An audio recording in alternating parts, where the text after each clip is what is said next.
sini kami akan menjelaskan dan mengaplikasikan modul 3 yaitu PHP dan database. Untuk latar belakangnya sendiri yaitu sistem informasi manajemen adalah suatu sistem yang dirancang untuk menyediakan informasi guna mendukung pengambilan keputusan pada kegiatan manajemen seperti perencanaan, penggeraan, pengorganisasian, dan pengendalian dalam organisasi. Sistem informasi manajemen dapat dibedakan dengan sistem informasi biasa karena digunakan untuk menganalisis sistem informasi lain yang diterapkan pada aktivitas operasional organisasi. Dalam praktikum modul 3 ini membahas mengenai cara membuat website sederhana database MySQL dengan menggunakan bahasa pemrograman PHP. Pada studi kasus kali ini, yaitu PT Zara akan membuat desain yang menarik sistem pembelian jaket yang dapat diakses oleh customer melalui web. Manajemen perusahaan mempunyai keinginan untuk menghubungkan website yang telah dibuat dengan database MySQL dengan menggunakan bahasa pemrograman PHP yang dapat menampilkan menu home, about us, dan contact, dan dapat diakses oleh karyawan perusahaan melalui form login dengan tampilan web yang menarik. Oleh karena itu, untuk menyelesaikan permasalahan tersebut, maka dibuat database MySQL dengan pemrograman PHP atau Hypertext Processor. Untuk rumusan masalahnya sendiri, yaitu bagaimana cara menghubungkan PHP dengan database pada web sistem pembelian jaket di PT Zara. Untuk tujuan praktikumnya, yaitu praktikan dapat mengetahui cara menghubungkan PHP dengan database web penjualan jaket pada PT Zara, praktikan mampu memahami sintaks dan dasar PHP, dan mengetahui kode-kode yang terdapat dalam bahasa pemrograman PHP. Dan yang terakhir, praktikan dapat mengetahui dan memahami kelebihan framework Tailwind CSS dalam mendesain web penjualan jaket di PT Zara. Selanjutnya, ada beberapa tinjauan pustaka, yaitu sistem informasi manajemen sendiri merupakan bagian dari pengendalian internal suatu bisnis yang meliputi pemanfaatan sumber daya manusia, dokumen, teknologi, dan prosedur oleh manajemen untuk memecahkan masalah bisnis. Lalu, ada sejarah PHP. PHP pertama kali ditemukan pada tahun 1995 oleh seorang software developer bernama Rasmus Lardroff. Ide awal PHP adalah ketika itu Rasmus ingin mengetahui jumlah pengunjung yang membaca resume online-nya. Skrip yang dikembangkan baru dapat melakukan dua pekerjaan, yakni merekam informasi visitor dan menampilkan jumlah pengunjung dari suatu website. Dan sampai sekarang, kedua tugas tersebut masih tetap populer digunakan oleh dunia web saat ini. Untuk PHP sendiri adalah bahasa pemrograman yang memungkinkan para web developer untuk membuat aplikasi web yang dinamis dengan cepat. PHP merupakan singkatan dari Hypertext Processor. PHP ditulis dan diperkenalkan pertama kali sekitar tahun 1994 oleh Rasmus Lardroff melalui situsnya untuk mengetahui siapa saja yang telah mengakses ringkasan online-nya.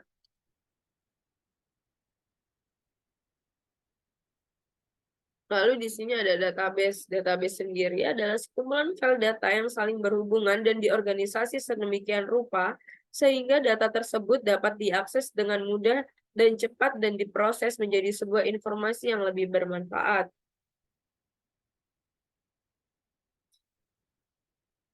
Lalu MySQL adalah nama database server. Database server adalah server yang berfungsi untuk menangani database. Database sendiri adalah suatu pengorganisasian data dengan tujuan memudahkan penyimpanan dan pengaksesan data. MySQL tergolong sebagai database relasional pada model ini. Data dinyatakan dalam bentuk dua dimensi, yaitu secara khusus dinamakan tabel, dan tabel tersusun atas baris dan kolom. Lalu ada framework Tailwind. Tailwind CSS merupakan framework CSS yang berbasis utility untuk membuat UI atau tampilan dari aplikasi web. Berbasis utility, artinya Tailwind cuma terdiri dari 100% utility class dan tidak ada class komponen seperti navbar, button, card, modal, dan lain-lain. Lalu yang terakhir ada XAMPP. XAMPP merupakan singkatan dari X, yaitu 4 sistem operasi apapun. XAMPP merupakan perangkat lunak bebas yang mendukung banyak sistem operasi dan merupakan kompilasi dari beberapa program seperti Apache, MySQL, PHP, dan Perl. Selanjutnya, Studi kasus pada modul 3 ini yaitu suatu perusahaan penjualan jaket bernama PT Zara mempunyai keinginan untuk menghubungkan website yang telah dibuat dengan database MySQL dengan menggunakan bahasa pemrograman PHP yang dapat menampilkan menu home, about us, dan contact, dan dapat diakses oleh karyawan perusahaan melalui form login dengan tampilan web yang menarik. Manajemen perusahaan tersebut ingin agar website yang sudah dihubungkan dengan database dengan menggunakan PHP dapat menjadi website dinamis, dapat melakukan login, logout, update profile, input data produk dan customer, hapus data produk dan customer. Sebelum website tersebut dipublikasikan, diharuskan untuk membuat script dengan bahasa pemrograman PHP dan bahasa query dan dihias dengan menggunakan Tailwill CSS. Berikut adalah script coding website perusahaan dan database. Selanjutnya, untuk pengaplikasian pada aplikasi akan dijelaskan oleh partner saya. Oke, selanjutnya masuk ke pembuatan website menggunakan app XAMPP dan juga VS Code. Pertama-tama kita buka XAMPP terlebih dahulu untuk membuat database-nya.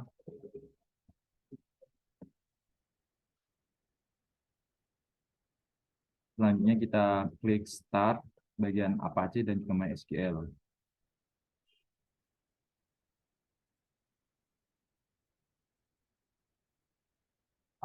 Setelah itu kita klik admin bagian MySQL dan akan masuk ke lokal phpMyAdmin. Untuk pertama-tama kita akan membuat file sesuai dengan nama perusahaan kita ataupun penjualan maupun penyewaan dari perusahaan kita. Kita klik new, kita sesuaiin dengan perusahaan kita, yaitu semisal karena saya perusahaan penjualan jaket, maka kita klik penjualan jaket. Dikarenakan saya sudah membuat database-nya untuk perusahaan saya, untuk database-nya seperti ini.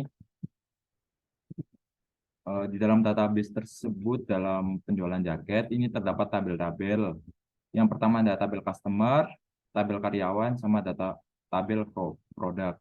Untuk tabel karyawan sendiri terdiri dari beberapa struktur. Untuk strukturnya sendiri, yaitu ada ID karyawan, nama karyawan, umur, telepon, email karyawan, username, dan password. Untuk ID karyawan sendiri ini kita kasih primary, karena kan nanti kan ID karyawan kan pasti kan beda-beda. Jadi nanti kalau ID-nya sama itu tidak akan eh, ke input itu. Terus untuk selanjutnya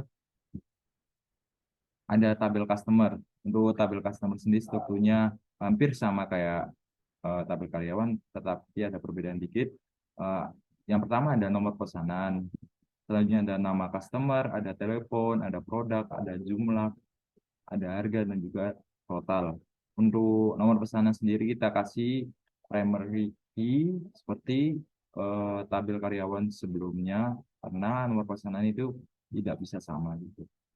Selanjutnya ada tabel produk. Untuk strukturnya sendiri itu ada ID produk, nomor pesanan, nama produk, harga produk, deskripsi produk, dan juga stok produk. Untuk primary key-nya kita taruh di ID produk. Terus selanjutnya kita masuk pembuatan codingannya di VS Code. Untuk pertama-tama kita membuat bagian indeks. Di sini gunanya indeksnya itu untuk eh, menghubungkan codingan kita ke database atau PHP itu. Di sini terdapat codingan eh, MySQL Connect ini untuk menghubungkan ke MySQL. Jadi kayak menghubungkan website kita ke MySQL agar bisa dibuka dalam bentuk website. Selanjutnya kita akan membuat home-nya sendiri ini terdiri dari navbar. Untuk navbarnya seperti ini. Ini untuk navbarnya, terus terdiri dari body. Nanti ini body sampai ke bawah, masuk body semuanya.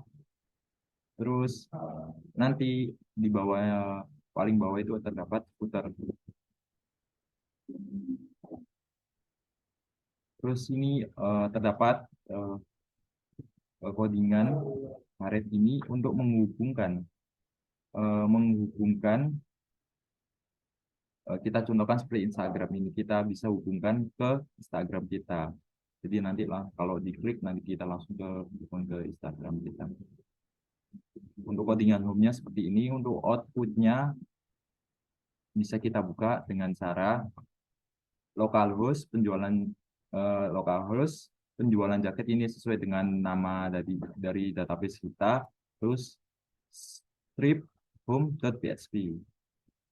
Untuk tampilan output dari codingan home tadi seperti ini, terdapat navbar di sini, dan juga ini body-bodinya, ini keterangan dari eh, yang punya atau ownernya, ini tampilan produk yang sedikit, di situ terdapat footer.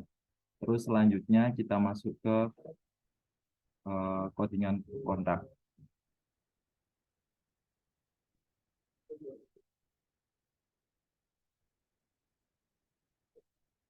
Untuk codingan kontaknya seperti ini, kurang lebihnya sama seperti home, terdapat header, dan juga terdapat bodinya di sini.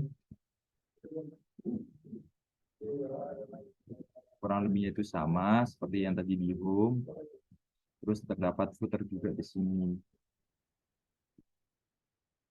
Kita coba ke kontak. Untuk outputnya seperti ini. Di kontak, outputnya seperti ini. Terdapat your name. Kita contohkan seperti siapa.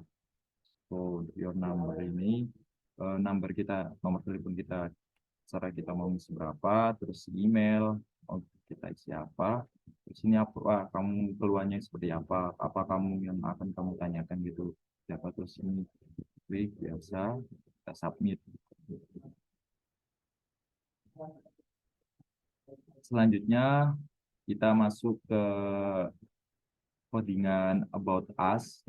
Untuk about us sendiri ini kurang lebihnya masih sama seperti home dan kontak. Di sini terdapat headernya itu dan ada navbar. Di situ terdapat bodinya di sini.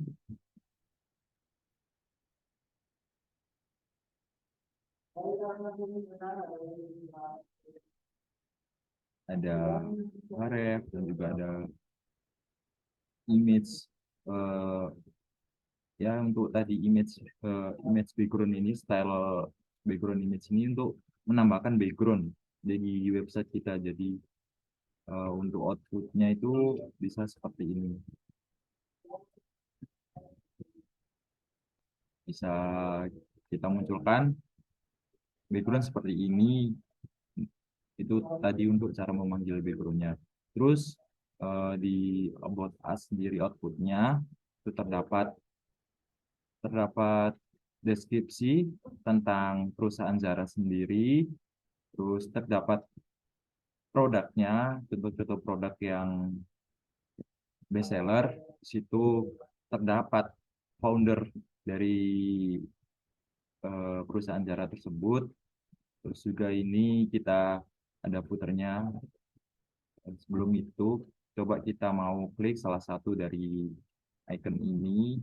Untuk kita kan tadi udah menambahkan href di beberapa file PHP sebelum yang tadi kita jelaskan. Coba kita klik Instagram. Untuk Instagram sendiri langsung ke hubung ke Instagram kita. Jadi kayak gitu untuk fungsinya href tersendiri. Itu seperti itu. Terus selanjutnya kita masuk ke file PHP. PHP bagian produk. Untuk bagian produknya seperti ini, kurang lebihnya masih sama. Kayak home, produk, home, kontak us, dan juga about us tadi. Sini terdapat navbar, terdapat body websitenya, terus ada footernya. Terus ini untuk kita menambahkan gambar pada icon yang tertentu yang kita mau tambahkan, itu bisa kita memanggilnya dengan cara img search. Ini kita browse ini, kita ganti eh, kita ganti sesuai dengan yang ada di file kita. Misal ini ada browsing.jpg, itu kita memanggil gambar jaket browsen. Seperti itu, kurang lebihnya masih sama ya seperti codingan sebelumnya. Kita coba lihat hasil output dari produk sendiri. Kita klik di sini produk. Sebelumnya ini nah baru ini saya udah disambungkan ke beberapa yang ada di sini. Jadi kita tinggal klik-klik aja, nggak usah kita ganti-ganti lewat di sini. Jadi untuk di produknya sendiri terdapat seperti ini. Ini untuk tampilan produk dari keseluruhan yang dipunya perusahaan Zara. Total ada 12 produk. Untuk ininya kurang lebih footernya masih sama seperti ini. Selanjutnya kita masuk ke file login.php. File loginnya seperti ini. Terdapat login ini, terdapat include index PHP. Ini apa namanya? Include ini jadi kayak sudah termasuk dari indeks itu. Jadi dimasukin ke dalam indeks. Selanjutnya di sini juga ada yang membedain dari codingan sebelumnya. Di sini terdapat if, else, yaitu yang digunakan untuk melakukan pemeriksaan apabila nilai variabel username dan password yang telah dimasukkan bernilai true atau false. Dan jika yang dimasukkan itu benar, maka langsung masuk ke dashboard. Jika salah, maka terdapat echo ini, terdapat kayak muncul peringatan kalau username atau password Anda salah. Selanjutnya terdapat MySQL query ini, fungsinya yaitu untuk menjalankan perintah atau instruksi query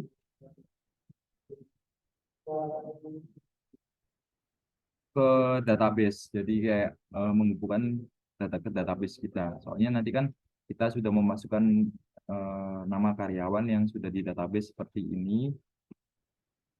Karyawannya seperti ini. Jikalau kita memasukkan login tidak sama seperti yang kita input di database, maka itu terjadi kesalahan atau dapat peringatan yang tadi username dan password Anda salah. Kita coba, kita outputnya kita masuk ke login. Ini kita masukkan daily. Terus untuk passwordnya sendiri kan kita buat 1 4 5 6 7 8 9. 4 5 6 7 8 9. Kita klik login. Nah, kalau benar langsung masuk ke halaman dashboard. Jika salah, pasti akan munculnya seperti ini. Username atau password Anda salah. Kita masuk ke halaman dashboard lagi. Untuk halaman dashboard, codingannya seperti ini. Kurang lebihnya masih sama seperti login, ada include, ada if else, ada echo, ada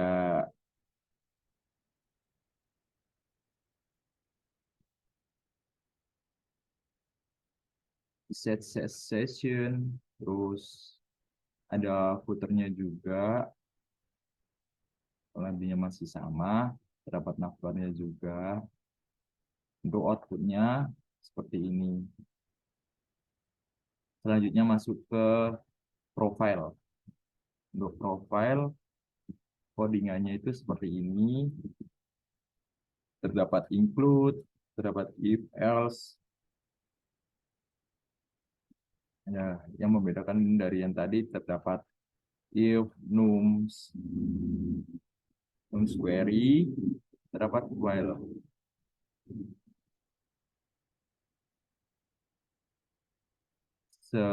Untuk yang ini seperti ini untuk codingannya profile.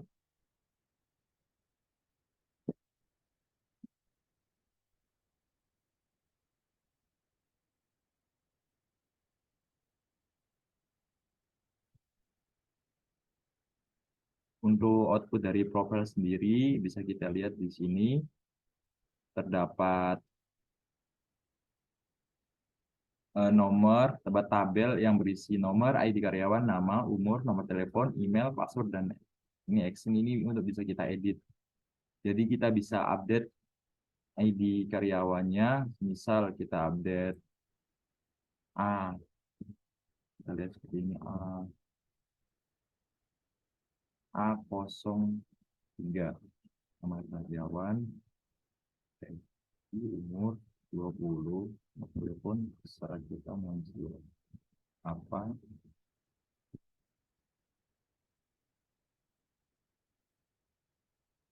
Untuk emailnya juga terserah.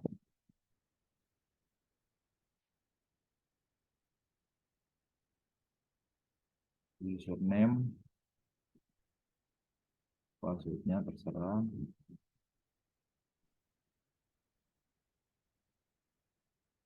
Nah, ini contohnya bisa kita lihat update-nya masuk seperti ini a03@gmail.com, passwordnya seperti ini.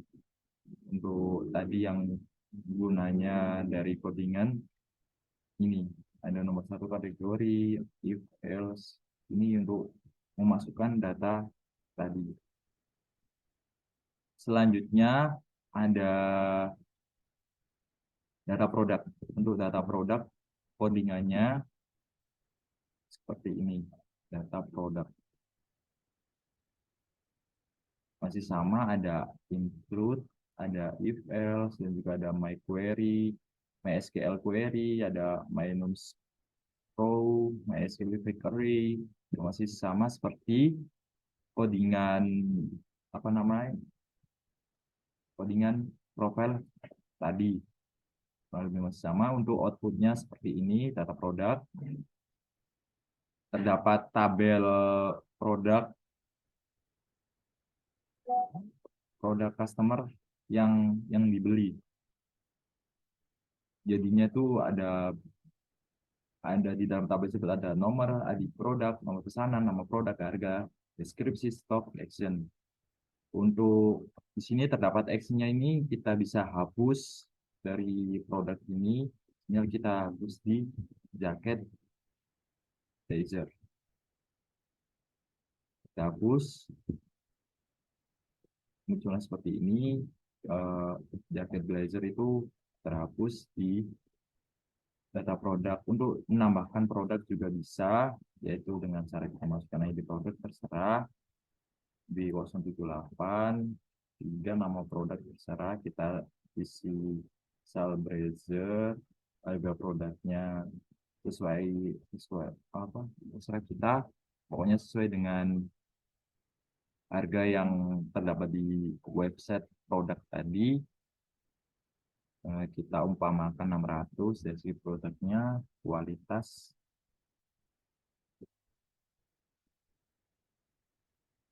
stoknya terserah kita mau isi berapa, kita tambah 11. Kita klik add. Oh, dikarenakan di 078 eh, sudah diinputkan ke data produk, maka muncul eh, peringatan seperti ini dikarenakan tidak bisa diduplikat atau tidak bisa disamain untuk ID produknya. Jadi kita bisa ganti setelah kita 9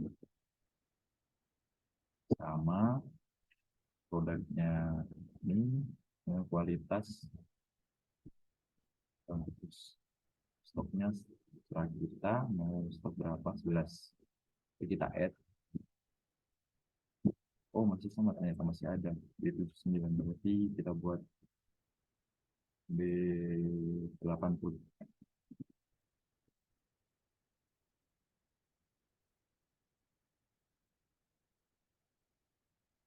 kualitas. Stoknya kita buat 11. Muncul muncul ini tambah data produk berhasil, maka bisa kita lihat di 080 jaket blazer harga 800.000, kualitas bagus, stoknya 11. Seperti itu untuk codingan data produk. Oh ya, sebelum itu bisa kita lihatin untuk tambah data produk itu seperti ini. Untuk codingannya terdapat include, index, ada if else, echo. Ini yang membedakan dari coding-codingan sebelumnya. Ada if else, di set post ini berfungsi untuk memanggil data yang telah kita inputkan agar bisa ditampilkan di file action untuk export sendiri. Untuk selanjutnya sama seperti codingan sebelumnya, terdapat MyQuery, MySQL query, terus ada echo yang semisal tambah kita berhasil maka langsung masuk. Jika gagal nanti terdapat seperti itu tadi, terdapat peringatan karena MyQuery-nya itu sama gitu. Terus selanjutnya masuk ke data customer. Untuk data customer ini kurang lebihnya masih sama seperti data produk, terdapat navbar, terdapat header, dan juga terdapat body. Dan juga di sini untuk memanggilnya masih sama, terdapat footer juga. Ini footernya sendiri dari data produk, dashboard itu kita ikutin ke include footer. Jadi ada file footer baru di sini untuk tinggal memanggil aja, jadi tidak menambahkan codingan terlalu banyak di file tersebut. Untuk file footernya seperti ini. Ini codingannya itu sama kayak file footer yang ada di home. Cuma ini dibuat file baru aja. Dan dimasuk ke data customer lagi. Data customer itu outputnya seperti ini. Kita klik data customer di sini. Terdapat tabel tabel-tabel di sini yang isinya itu nomor pesanan, nama customer, telepon, nama produk, jumlah harga total, dan juga actionnya ini untuk menghapus produk yang ada di sini. Untuk langkah-langkahnya itu masih sama. Untuk menghapusnya juga kita tinggal klik, misal jaket ini kita hapus. Untuk menambahkan customer-nya, sebelum itu kita masuk ke codingannya sendiri dulu. Untuk tambah customer sendiri, codingannya itu masih sama seperti tambah produk tadi, terdapat if, session, post, dan juga yang lain-lain seperti echo, MySQL query, seperti itu.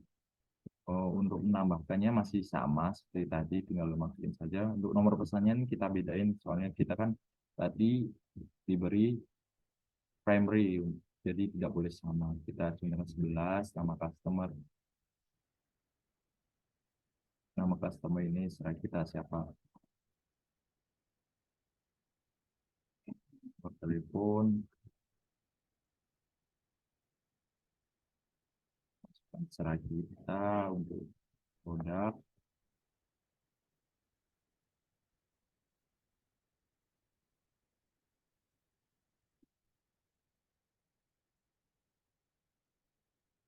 Ini totalnya itu 2.400.000. Kita klik create. Pokoknya intinya ditambah data produk ini di bagian nomor pesanan dan juga nomor pesanan ini. Kita klik tambah data nomor berhasil, masuk ke sini. Nomor pesanan 11, ini nama customer-nya, nomornya, nama produknya, dan seterusnya. Seperti itu. Terus sebelum itu tadi ada yang kelewatan untuk menjelaskan file dari push data customer sama data produk. Ini untuk hapusnya codingannya seperti ini, sama terdapat MySQL query yang untuk menyambungkan ke file database. Terus untuk file hapus produknya juga masih sama seperti ini, codingannya sama kayak hapus customer. Sebelum itu ada yang kelewatan lagi, yaitu ini untuk update-nya seperti ini codingannya. Untuk update tadi, update ID karyawan. Jadi nanti kita hubungin ke karyawan seperti ini. Seperti tadi yang kita telah lakukan, update karyawan. Jadi tidak perlu masuk ke my admin. Jadi kita langsung update di situ, langsung bisa masuk. Terus bisa kita dari output semua tadi bisa kita logout kembali ke halaman login tadi. Sekian penjelasan dari pembuatan website dari perusahaan Zara. Seperti ini. Selanjutnya masuk ke penjelasan analisa output dari pembuatan website ini.